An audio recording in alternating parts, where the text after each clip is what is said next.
Hi, I'm Ron Moore, executive producer and your guide to all things Outlander. And I'm lovely Scotland as we present Outlander Behind the Scenes. Scevan giù la cicola furia alla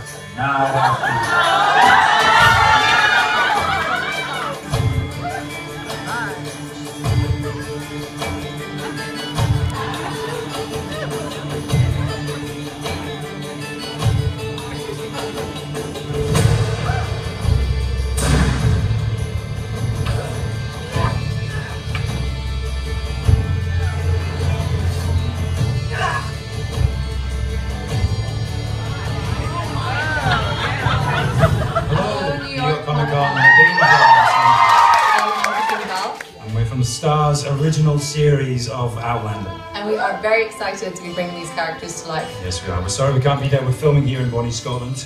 But we leave you in the very capable hands of Diana and Ron. So enjoy the panel and we're off to rehearse. Yes. Come on, Cecily.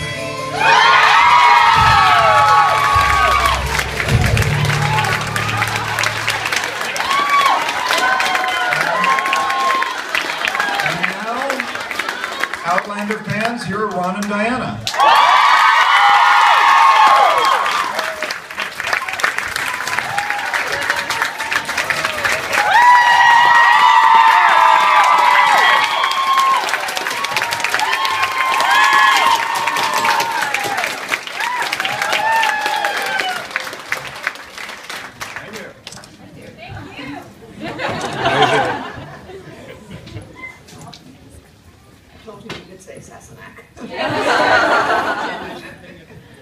So, what should we talk about?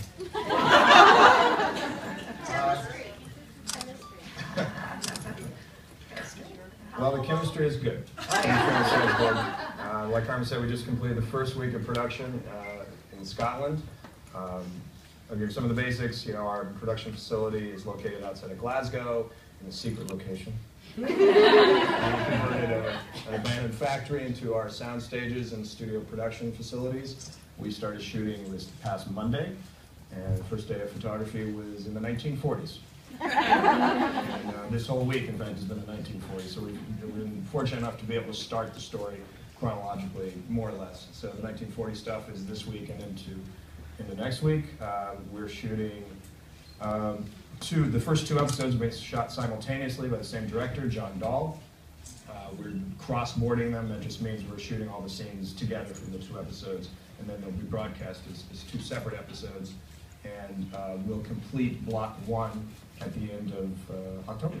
So.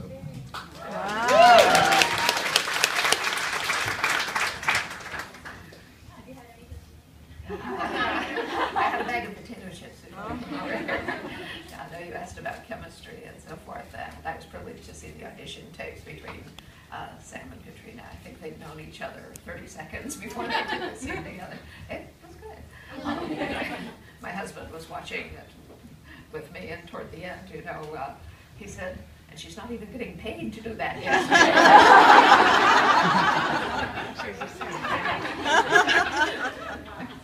It was an interesting process casting the show. I think I told everybody at the outset, stupidly, I said, you know, we're going to find Claire right away. And then Jamie is going to be the one who will be like, you know, sweating bullets to cast him, and it'll be the last one. And of course, it was exactly the opposite. Wow. We cast Jamie first. He was the first character cast in the show, and we just saw the audition tape and went, oh my God, there he is. And we called Diana and sent her the audition tape. And, yeah, and there he was. I was on the road when they called, and they said, oh, we're so excited. We think we found Jamie. And they said, oh, great, who is it? You know, nobody had ever heard of course, which I was expecting. But it was going to be several hours before I could get to a computer and watch the auditions. So my husband was driving, and I was madly Googling on my iPhone, and I was saying, you're kidding, you know, what? Because, frankly, his IMDb photos don't do him any justice, and many of them look absolutely bizarre. But Ron and Meryl had told me, well, we wanted a guy who's capable of playing a believable 22-year-old virgin. Which looking at this, and I said, well, I buy him as a 22-year-old virgin. I said, this guy doesn't look like he even has hair on his behind. So I had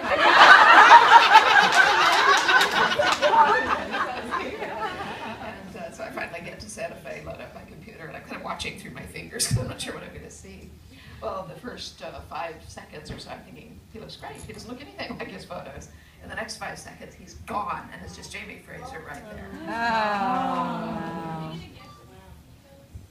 Well, those belong to Starz, so. The audition tapes? I think, yeah. You might at some point, you know, a lot of times down the road, yeah. There might be a extra feature on a DVD or something. And once we had him in place, then we had to find a Claire to match him. So then that took quite a while, because now we had to find someone that would pair up really well with Sam in particular and get Claire and Jamie in. Yeah, that was very important. It was very important. And his initial audition tape was just him, and then we really liked that, and then we put him him by himself, and then later when we were casting Claire, we put her with Sam and did a couple of scenes together to test it out, and they just had an instant rapport, and they were the characters. They were Claire and Jamie. The final decision rests with you? Well, it's a lot of people involved. It's myself, it's Starz, it's Sony, you know, Diana. It was very important to us that she liked them. So when she was off, you know, watching, we were sort of holding our breath in Scotland, hoping this was going to work. So. Yeah, I was watching and thinking, what if I don't like them? What am I going to say? But luckily, you know, all worked well. Yeah. They decided whether they're going to use subtitles for the. I'm sorry. Have they decided if they're going to use subtitles when they speak the Gaelic or the French? We are not going to use subtitles for the Gaelic in the show. We have a full-time Gaelic speaker who is teaching them the language, and they have a little classroom near the sound stages, and they sit and they go to class. And I gave them a ruler. I told them you can get them with the ruler. And no, we're not going to subtitle it. I think the show is like the book. The show is told from Claire's point of view. It's her story. She doesn't know how to speak that language. It's a foreign language to her, so we're going to play it as a foreign language. Fabulous.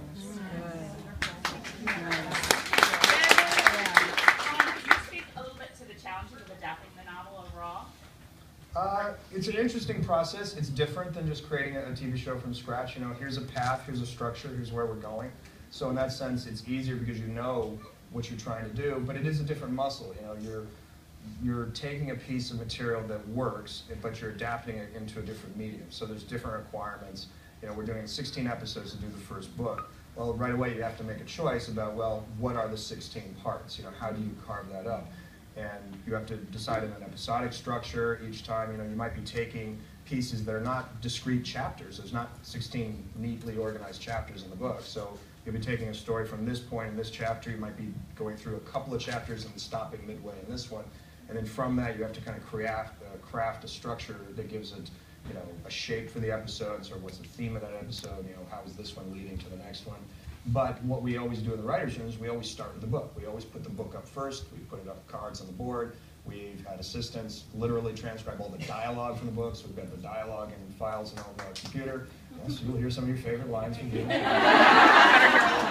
It's a challenge, you know, it's a different muscle. It is a different task to adapt than it is to create from scratch. But it was very important to all of us on the show, and it is something we all want to emphasize, that we wanted to be very faithful to the book. We wanted to make the show that you guys would look forward to. This is the favorite book to many, many people. It's an important thing to many, many people. We take that responsibility very seriously. I just want to say there are going to be mic runners around the space, so if you guys want to ask a question, just raise your hand and we'll be sure to get to you with a mic. Okay? This question is primarily for you, Diana, since you took the brunt end of most of the heated debate about Sam not being a redhead. Dear God, I hope that is all done with. My question to you, however, is you got the benefit of seeing Sam on his audition tape, and he was Jamie for you, even without all of the Jamie-isms. But now that you have finally gotten to see him in all of his magnificent redheaded glory, how did that feel for you, that first moment of seeing him? Because obviously we saw what it was like for all of us in here. Well, actually, I haven't met him yet. We're going out to the set next month, but no, I haven't met him. Looking forward to it. What was it like seeing him on? I mean, did you Did you hear? I saw what you just saw.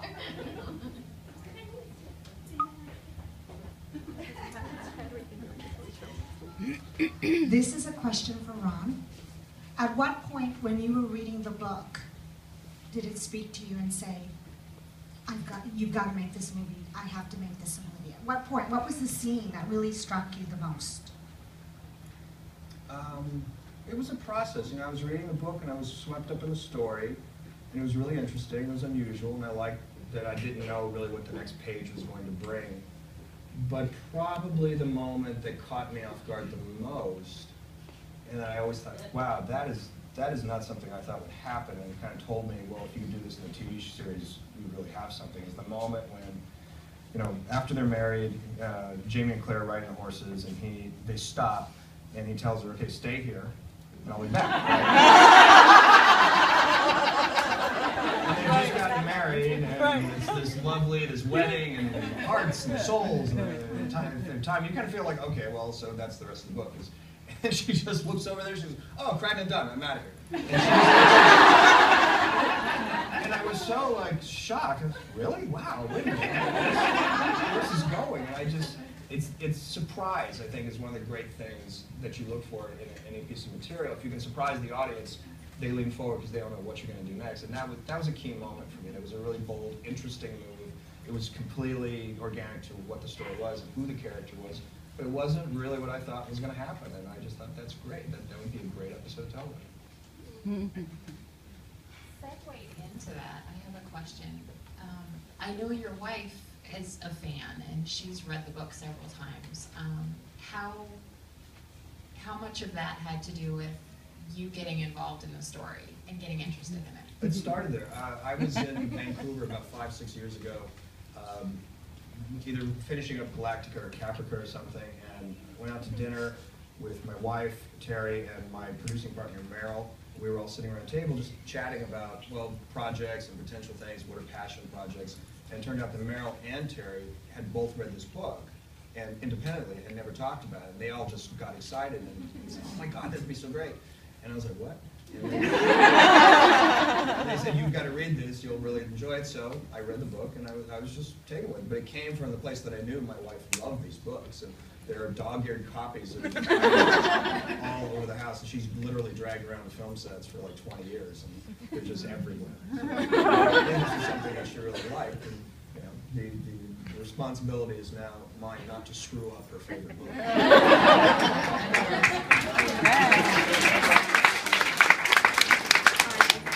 Right over here.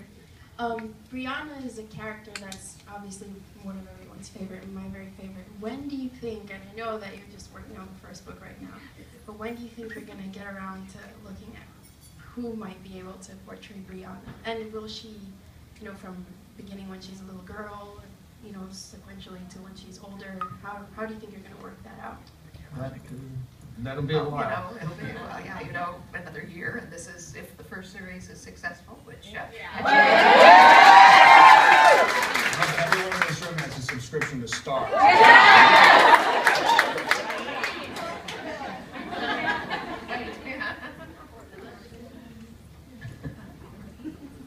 Diana? Yeah. I've been reading this book for like 20 years now. When did all this start becoming real to you, or just overwhelming, going, there's that many people that are reading this? You know, like the overwhelming, but how am I saying that? I'm an idiot right now. The wow moment, like you know, this many people are reading it? Even though it's been hitting you really like me. I don't know if anybody else, I would read it and then I'd tell other people about it, and you know, nobody's getting onto it, but then I'd see that she's a best-selling author, and I'm like, I want to find these people. Well, there's a better way of selling the book to people. Say, pick it up, open it anywhere, and read 3 pages. If you can put it down again, I'll pay you $1. Yeah. Books, but I've never lost any money on that one. No, I have just been thrilled to my very marrow from the first time someone read a small bit of my fiction and liked it. And that was in the CompuServe Literary Forum in 1988, when I was working late at night having an argument with a man online about what it felt like to be pregnant. He said, oh, I know what that's like. My wife's had 3 children. I laughed. I said, yeah, Buster, I've had 3 children. He said, well, can you tell me what it's like? I said, I can, yes, but it's rather complex. I don't think I could put it in a 30-line message slot, which is what we had in those days. I said, I tell you what, though, I have this little piece that I wrote a few months ago in which a young woman tells her brother what it is like to be pregnant. He's curious, and she explains in some detail. I'll put that in the library here, and you can go and read it and make your own conclusions. So I did, and everyone who'd been following the argument went and read his piece. They all kept rushing back. They said, this is great, what is it? And I said, I don't know. They said, where's the beginning? And I said, I haven't written that yet. And they said, well, put up some more of it. We love this, you know, this is fascinating. So, you know, from that very day, you know, just having anybody read something and, you know, respond to it is just a huge thrill. It doesn't matter if it's one person or as many as you are, or 25 million for that matter. Actually, I prefer the one person at a time, because then you can tell me what you've responded to. That's just the best thing to an author is, oh, I really love this, you know, because, etc. Not just, you know, oh, it was a great book. I mean, that's nice, but, you know, you make that connection when you understand what it is that someone who's read your book responded to. Hi, Diana. Yeah. I'm over here. How do you do your research? Because you do get into the actual essence of something like that, like the pregnancy you were just telling, or when Claire's sitting in adoration with the Catholic priest, and I just get sucked into the explanation. How do you research each like different type of piece to get that feeling to come through the page? It isn't a matter of how do you research, it's how do you describe what you have researched or what you know. Right. For instance, adoration, that's just personal experience. I've been a volunteer at Aurora for years and years. I know what it's like to sit, you know, and just look into the infinite for an hour. But, you know, to sit and describe how that is, and to describe it for someone who is in Claire's emotional state, which is luckily not the state I usually go in, and to describe what it's like, you know, to receive an answer to prayer in times of distress. Now that I've encountered, though not in adoration, but to sort of interleave these things together and put them in the context of the character whose mind you are inhabiting. That's what a novelist does. You do it well. Okay, I have a question for Ron. Is Diana going to get a cameo in this series? And if so, what part will she play? I think she wants to. Yeah. Please. Yeah.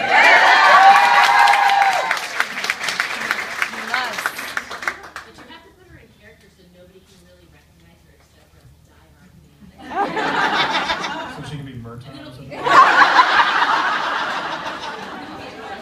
I think they have words for all of Oh, hello. I'm sorry. I'm blocking everybody. I'm sorry. So Diana, was there ever a point when you reread your own work, or when you were writing your own work, where you actually like had tears in your eyes? Like, did your own reading your own words bring you to tears ever? Not reading them, right? No, but I mean, well, yeah, writing them. But I mean, like thinking back. So I mean, you know how we, you know, read the book and then again and again, and like my husband's like, you read that book like 5 times. Why are you crying?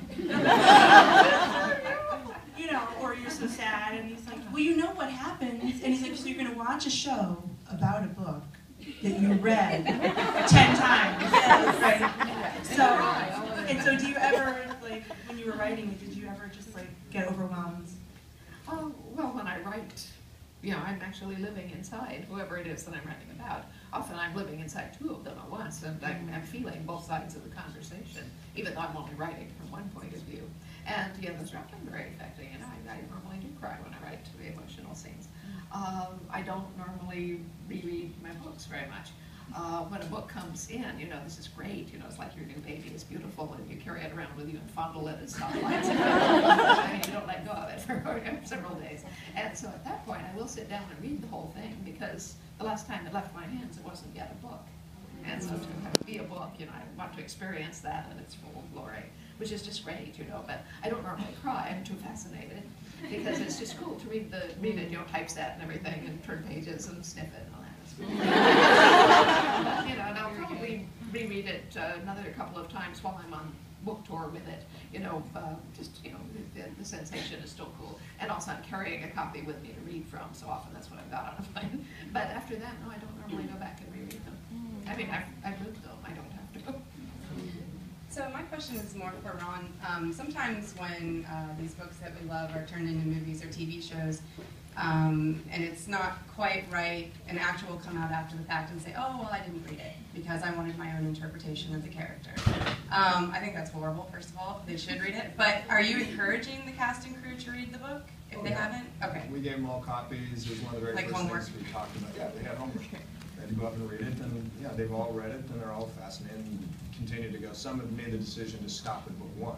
Like, okay, I want to read this far and stay here and not keep going. You know, and that's a legitimate way of going at it too. To sort of concentrate on where we are right now and not get too far down the line of what's going to happen. But you know, the books, they're in the offices. The production, all the department heads had to read it too. You know, I mean, we also have a full-time historian who reads all the book, who reads all the scripts and outlines and gives us notes. Is there for research purposes. We have the Gaelic speaker who does the language. We have a dialect coach who deals with the Scottish accents and getting those right. We have an herbalist who deals with all the medicinal stuff. I mean, there's a lot of there's an enormous effort across the board in production to be as authentic to the time as possible, to sweat all the details, to get all the little things in the show right, from the armorer to set deck to costuming. My wife is one of the 2 costume designers, and they took the time to do research into the tartans of the period, and they, Glenn Campbell was the other costume designer, led the way in sort of finding people that wove the actual fabric and the old looms and what they dyed the tartans with. And I can tell you way too much information. But they did and did not dye tartans with. So, yeah, they do a lot of that. So there's a lot of, like, across the board, everyone is trying to really do this right. Yeah, the first thing that Sam Hewitt said to me, I haven't met him, but right after I learned that he was cast, and had seen the audition tapes and so forth, I followed him on Twitter to see if he was there, and he was. So I slipped in a comment in his feed, just that sounded innocent and so forth, but just so he and I had followed him, so he immediately followed me back, and like 30 seconds later, there he was in my direct messages, and it was sort of, oh, I love your stuff, oh, I love your stuff. Oh, Jamie's so fun to play. Oh, you were saying that was terrific, and mutual adoration. Yeah, anyway, the second thing he said to me was, I'm reading your book right now, I'm loving it. Ron gave me a copy, and he says, the book is your Bible. So, yeah, they're very good. That's great. Diana, this question is for you. In the companion, you mentioned that when you finally did send your first book out and it came back, you immediately had, the second and third kind of being asked for. As you've looked forward and now you're writing your 8th, how far ahead have you thought out that book when you were back doing the first? Did you already have a storyline past that kind of in your head, or when you were doing your 3rd and 4th, was it still those little snippets of pieces that came together? You've been listening to J.K. Rowling too much, I can tell you. Writers work in different ways, and I don't ever plan books out ahead of time. I don't know what's going to happen to the book I'm writing now, and I'm 3 months away from finishing it. That's not exactly what happened. I got an agent, luckily, before I finished the manuscript, and when I did finish it, I gave it to him and said, I can tell there's more to this story, but I thought I should stop while I could still lift it. And he then sent it out to 5 editors who he thought might like it, and within 4 days, 3 of them had called back with offers to buy it, which was very lucky. So he negotiated amongst them and emerged 2 weeks later with a 3-book contract and being as a novelist. So now what the publisher said was, trilogies are very popular these days. Do you think she could write 3? And being a good agent, he said, oh, I'm sure she could. No, I never said it was a trilogy. I said there's more. And that's pretty much all I know about it. There still is more, but I couldn't tell you how much. No, I certainly haven't even thought about book 9, because I'm now in what's called the final frenzy phase of book 8, or I would be if I weren't here. So if the next book is late, it's all your fault. This weekend we got casting news about Gillis Duncan. Are we going to be getting information about Jamie's sister Jenny and her husband Ian anytime soon? I think there is. I mean, the roles have been cast, and I think you will be hearing the announcements relatively soon. Excellent. Thank you. Hi. First of all, I want to thank you for creating all of this. I was just wondering, how did you even think of this story and the time travel through the stones and Jamie and Claire, and what was your inspiration? Where did this come from? It's just so wonderful. Yeah, you'll laugh. Doctor Who.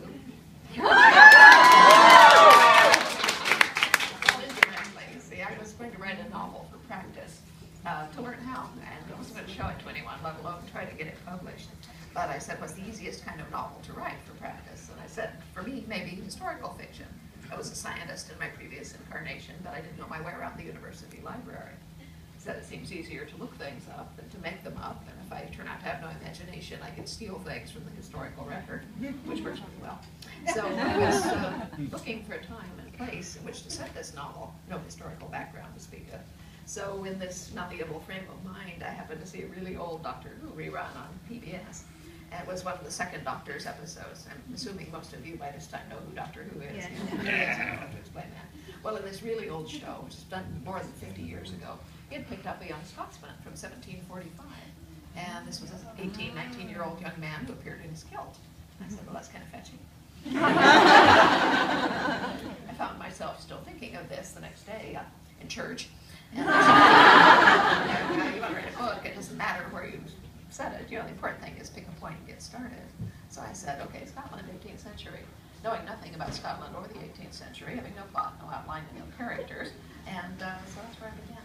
And so I went immediately to the library, looked up Scotland in the 18th century. The only thing I knew at this point was that novels should have conflict. Well, you go looking for conflict in the 18th century in Scotland, you're going to run smack into Bobby Prince Charlie and the Jaguars. I said, yeah, that looks like conflict, fine, we use that. Now, I must have a lot of Scotsmen, of course, because of the guilt factor. But I think it would be a good idea if I have a female character to play off these guys, and we'll have sexual tension, that's conflict. So essentially, this was on 3 days research, mind you. I said, essentially, it looks like Scots versus English, so if I make her an English woman, we will have lots of conflict. So I said, fine, English woman. No idea who she was, how she got in the plot, what she was doing there. But I noosed her into a cottage full of Scotsmen to see what she'd do. Well, she walked in, they're all crouched around the hearth muttering to each other. And they turned around and stared at her, and thinking, why does she look funny? And one of them drew himself up slowly, and he said, my name's Dougal Mackenzie, and who might you be? And without my stopping to think, I just typed, my name's Claire Elizabeth Beecham, and who the hell are you? And I said, well, you don't sound at all like a historical person. So I fought with her for several pages, trying to beat her into shape and make her talk like an 18th century woman. She wasn't having any, she just kept making smart-ass modern remarks.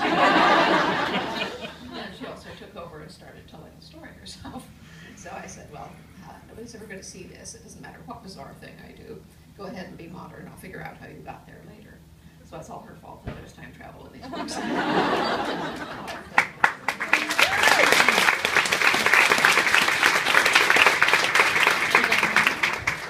Questions. First one is, why is the book called Cross Stitch in Scotland? Why is it called Cross Stitch in Scotland? It's called that throughout the UK and Australia and New Zealand. That's because that was my working title for the manuscript. It's kind of a lame title, but that's what I called it while I was building the book. And when we sold it in the US to begin with. And they said, well, we love the book, but cross stitch sounds too much like embroidery. Can you think of something more exciting? And so eventually we came up with Outlander. I wanted to call it Sassenach, but what they said was, nobody can pronounce your name, and if they can't pronounce the book's name. In the book, there's a part of the book where Jamie tells Claire about getting beat. How did you know that's what happened in Scotland? Because that's exactly what we went through as kids. You got a choice. If you did something wrong, you didn't get in trouble for doing the wrong thing, you got in trouble for lying. Yeah. Oh, yeah. And then you got the choice. You take a beating, or you go to bed without your supper. I took the beating every time. And my dad said to me years ago, I spoke to my dad about this, and he said, but you knew it hurt me more to do that to you. And that's exactly what you said in the book. Yeah, no, that was pretty much research. Hi. You brought up the topic of Book 8 and Book 9, and I was just wondering if Ron in particular has given any thought to the Game of Thrones problem, which they're producing faster than Martin is writing, and eventually the TV show is going to overtake the books that are available. So I read a lot faster than George.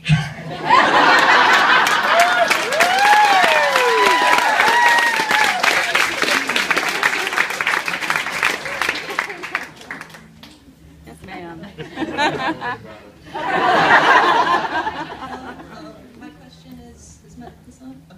question's for Ron. I know that you're trying to be faithful to the books, but Oh, there you are. but obviously adapting such an extensive series to television is a challenge, and I was wondering if you've already decided on characters and story arcs that are going to be cut. No.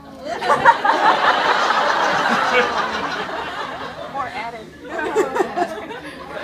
Well, we're losing Colin and Dougal. I'm not sure that we've cut really any storylines or characters. I hadn't noticed any mistake. Yeah, it's pretty much. I mean, it's the book. I mean, it really is. I mean, we make changes, we make additions, we make some subtractions here and there, but we always kind of get back into the place where the book is. And so I don't think there's really any major storylines or characters that aren't in the series at some point. Yeah, I mean, it's pretty much. If you know the books, you'll recognize the show. How are you going to get cows to run through the prison? Yes, this is on my mind.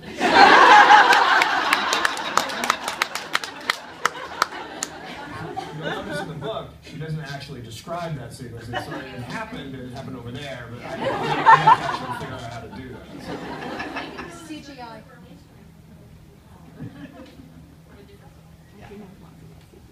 Hi. Thank you, first of all, for your wonderful books. I am one of the people who got your name wrong and immortalized it in song.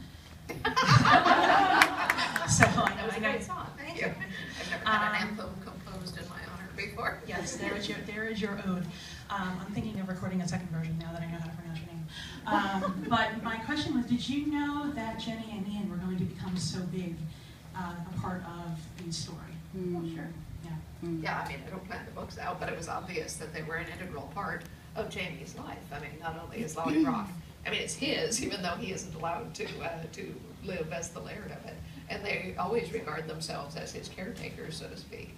But, you know, Jenny is his sister, his only surviving family, and there's obvious reasons why that's important to him. But Ian is his brother, is his only brother. Hi. Alright, sorry. Big. Hi.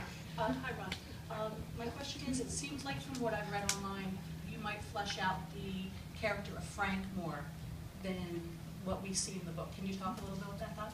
Yeah, I thought it was really important to really develop Frank and make him a real presence in the show. You know, if her journey, Claire's journey for the season 1 is defined so much by her desire to get home, to get back to him. It's the triangle really works. But I think in television, you need to see him in order to play that. Because let's just face it, everyone's going to be rooting for her to stay with Jamie. Right? No one's at home going, God, I hope she gets out of there. I can't wait till she gets back to that guy in the 40s. Right. But Claire really wants to go. I mean, it's really important to her. He's a good man. It's a good marriage. She cares about it. It's a driving thing for her character. In order to make that play, I felt like we have to see a little bit more Frank in the show. So we do more flashbacks from her point of view, her memory of their marriage, of how they got together, situations when they did meet during the war. They were only together 6 days, 10 days out of 6. And we play it 1 or 2 of those days. You see, there's other little snippets that we kind of sprinkle through the show so that Frank is alive, so that we understand why Claire is torn, so we get the conflict. It was important that aspect play. And I spend a good chunk of time in episode 1 setting up Claire and Frank, setting up Inverness, seeing the marriage, seeing where it is in time, and really caring and investing in that couple, because you have to understand why Claire makes the choices that she does. When that moment I described, that when she takes off and heads up for Crown and Dunn, you better understand why, because it's a pretty shocking thing where the audience is now in love with Jamie, in love with her, this relationship, this world, this Scotland, all of it, and she's going to turn and run. And I think you need to understand why she's doing it. And the only way to do that is if you care about and you understand who Frank is. Hi, Diana. I really liked that Claire was a little bit older. I could see myself in her better, so thank you. I was wondering, I always like to think, how well would I have done if I fell through the stones? Have you thought about how well you think you would have done if you got pulled in 200 years in the past? Yeah, I would have done fine. I was a field ecologist for some time. I know what it's like to live outdoors without, necessities, as long as you are familiar with what you're doing and you have the necessary skills, then yeah, you could do it. It's not a difficult.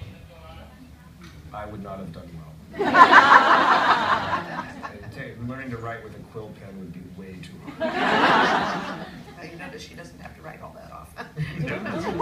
Hi Ron, how you doing? I have multifaceted question. The contract with Starz, is it for all the books in the main series? Does it include Exile? And if it does any of its story show somehow, like Jealousy's story, for example?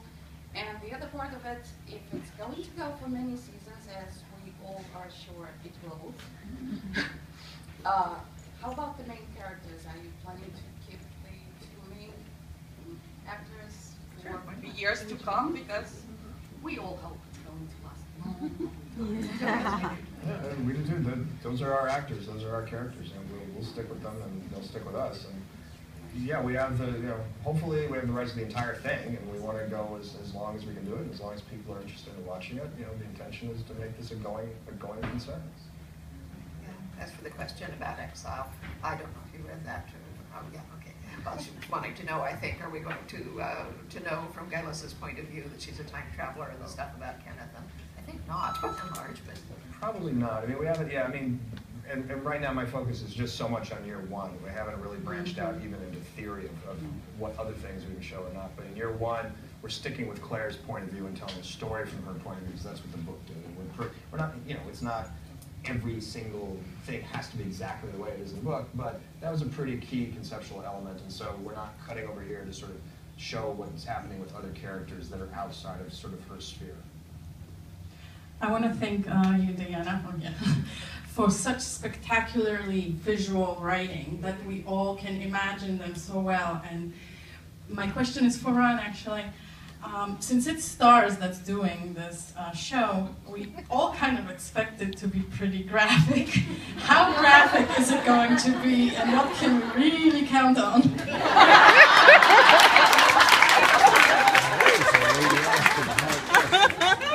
We've read the book. You don't have to really add much to the book. You just shoot the book, and it'll be pretty graphic. So. Okay. I have to ask this question for the folks that couldn't make it here today from overseas, Australia. Is it going to be aired in those countries? When will we know? And if so, will it be delayed behind the American airing? And by how much do you think? That I honestly don't know. I don't know. I've kind of lost track of the status of where international sales are. I don't believe it's been sold in those countries yet. I could be wrong. And I'm pretty sure that they haven't announced air dates for anybody. They haven't even announced the air date for the United States yet. So, yeah, I don't know. the way that it works is that Sony Television, I think, actually owns the overall rights, and Starz is doing it domestically here, but then it is sold individually to different countries. Yeah. And Canada, in fact, is the only international sale that I know of for sure. It will be shown on Showcase. But, you know, others will follow. You know, the show hasn't even been made yet, so I don't think I worry a whole lot. Yeah. Very frantic. Yeah, I know. Hi, Diana and Ron. Thanks so much for being here with us. We really appreciate it. This question is actually for both of you. Which scene are you looking forward to seeing on screen that doesn't involve Jamie and Claire? Because we always focus on them. So what are you looking forward to seeing that doesn't involve them?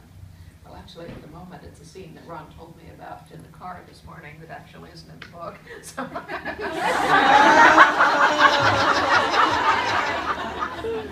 Here's the definition of tease.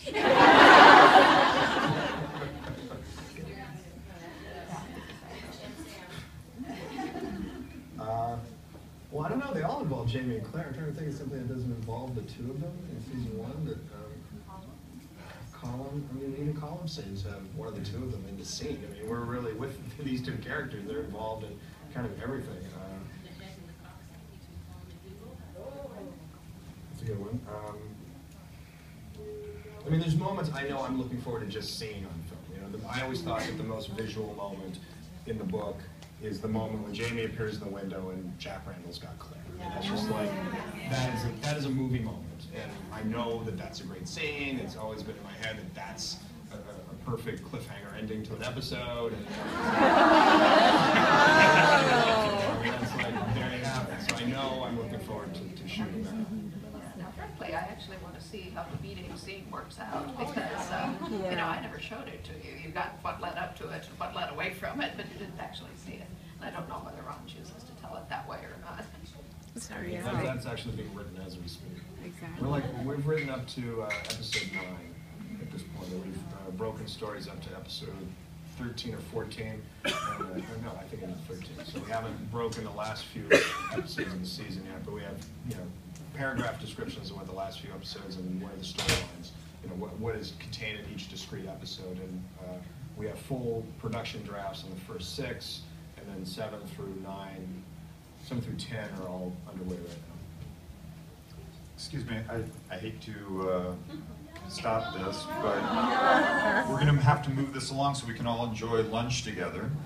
And maybe Ron and Diane can answer some questions during lunch. But in order to show you a little bit more material, I think Sean has some slides. You have your right there next to your leg.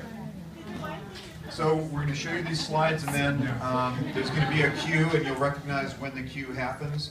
But when that cue happens, then you're going to go out to the left, and then up the stairs, and then we have a nice lunch that we'll all enjoy together.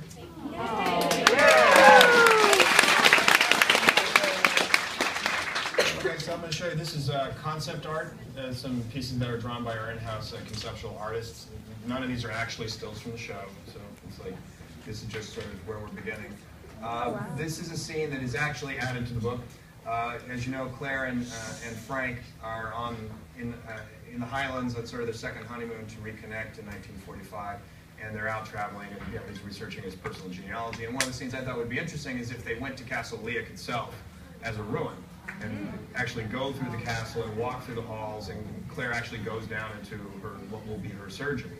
And so this is conceptual drawing, drawing of that moment. This is Leac, as it will appear in the show. This is Frank and Claire and their cars sort of parked outside. We're using a real castle that is actually in really good condition. And so what we'll do is we'll take this shot basically of the existing castle, and then digitally we will erase chunks of it, and then set deck will come out and make it all wild and overgrown and so on. And this will be, this is a rendering of sort of Leac when it's in the 18th century. Having small structures outside, main entrance is here, columns, room is up here in this structure someplace. This is the Great Hall, courtyard's on the other side. Out in that general direction is the stables and the pasture where she goes and meets Jamie. This is a view of the courtyard. We did an artist rendering. This is really the actual castle. This is actually the castle that he's kind of laid all this on top of. There's another view. This castle, this is Doon Castle in Scotland. Our craftsmen went out and they took castings, molds of the actual stonework of the castle. Then we brought those back to the sound stages, and we're building the interior sets and using those as the actual stonework, so that there's a seamless mix of what the actual architecture is. This is a historic monument, and they're letting us shoot, and they're very cooperative in Scotland and the government and all that. But we can shoot outside. Shooting inside is very difficult because it is a historic site, and it's hard to hang lights and move equipment and just do all the things you need for a production company. So it made a lot more sense for us to actually build all the interiors of Leac on our sound stages, where we have more control. We can take the walls in and out. We can just do whatever we want to. This is a rendering of the surgery. This is sort of Claire's place. This is sort of the staircase. She comes down. She has a hearth. This is her big table, bed. This has a feeling of being down low in the bowels of the castle. There are windows in it, but they don't look out. There's wells outside of them. There's sort of light wells, so that we can have actually natural light coming into the set, but it is sort of down below ground. And then this is another angle on it.